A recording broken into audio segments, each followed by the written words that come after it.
नमस्कार, SPT news में आपका स्वागत है। पेश है 30 अगस्त सोमवार दोपहर 12:15 बजे राजस्थान की 12 बड़ी खबरें। मुख्यमंत्री अशोक गहलोत ने अपने स्वास्थ्य के लिए शुभकामनाएं देने के लिए प्रदेशवासियों का पुनः आभार जताया है। उन्होंने आज कहा कि मैं जल्द ही स्वस्थ होकर प्रदेश की सेवा में लग जाऊंगा। गहलोत ने आज बयान में कहा कि मेरे स्वास्थ्य के लिए दी गई सभी प्रदेशवासियों की शुभकामनाओं के लिए बेहद आभारी हूं। राजस्थान की जनता ने मुझे हमेशा ही भरपूर स्नेह और आशीर्वाद दिया है। यही मेरे जीवन की पूंजी है। कोरोना काल में मरीजों से रेमडेसिविर के मनमाने दाम वसूलने के मामले में मणिपाल हॉस्पिटल की परेशानियां बढ़ गई है। वजह यह है कि मरीजों से रेमडेसिविर के काफ़ी अधिक दाम वसूलने पर जिला न्यायालय ने मणिपाल हॉस्पिटल के निदेशक को आरोपी बनाया है। आपको बता दें कि ड्रग विभाग ने यहां रेड की थी और अस्पताल में मरीजों को अधिक दामों में रेमडेसिविर बेचने का मामला पकड़ा था। सरकार की ओर से रेमडेसिविर के 2800 रुपये तय किए गए थे, लेकिन यहां 3400 तक में इंजेक्शन बेचे जा रहे थे। वहीं दूसरी ओर ड्रग विभाग की ओर से वीके एंटरप्राइजेस पर की गई कार्यवाही में उन लोगों को बड़ी राहत मिली है जिन्होंने इंजेक्शन खरीदे। जन्माष्टमी पर देवनगरी दौसा सोमवार को भगवान श्री कृष्ण की भक्ति में सराबोर हो जाएगी। शहर के मंदिरों में भगवान श्री कृष्ण की विभिन्न लीलाओं की झांकियां सजाई जाएंगी।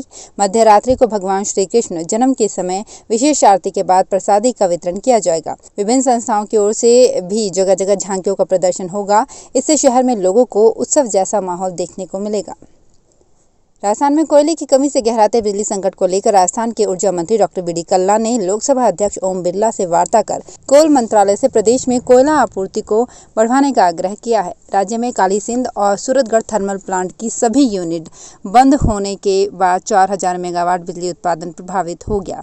ऐसे में ग्रामीण इलाकों में अघोषित बिजली की कटौती शुरू हो चुकी है। बिरला के दखल के बाद अब जल्द ही बिजली संकट से राहत मिलने के आसार हैं। राजस्थान के किसानों के लिए राहत भरी खबर है। उन्हें अपने कार्यों के लिए सरकारी दफ्तरों के चक्कर काटने से निजात मिल जाएगी।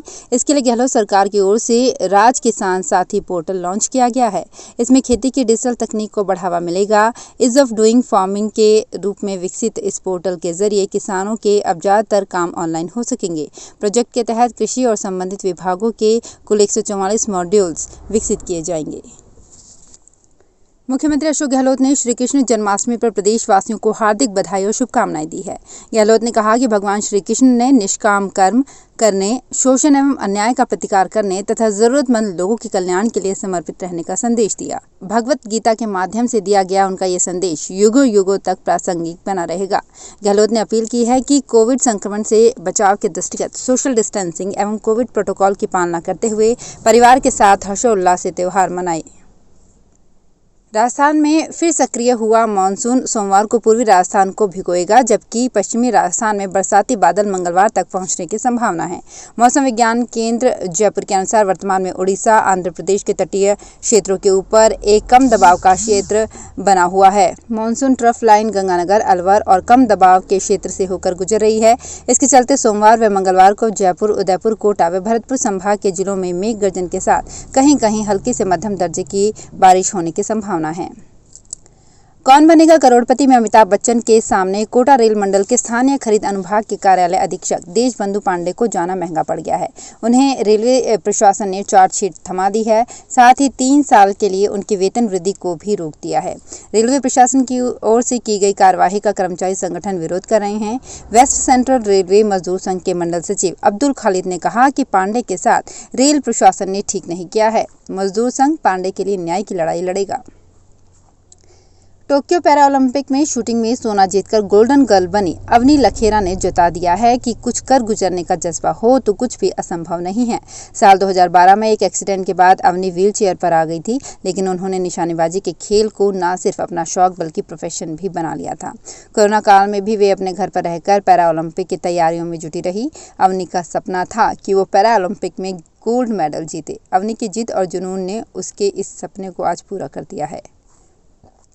बजट सत्र का सत्रावसान किए बिना ही उसी सत्र को कंटिन्यू करने पर 24 से ज्यादा विधायक विधानसभा में प्रश्न नहीं पूछ पाएंगे। भाजपा ये मामला कार्य सलाहकार समिति की 9 सितंबर को होने वाली बैठक में उठाएगी। नेता प्रतिपक्ष गुलाबचंद कटारिया ने इसे विधायकों के अधिकारों का हनन बताया है।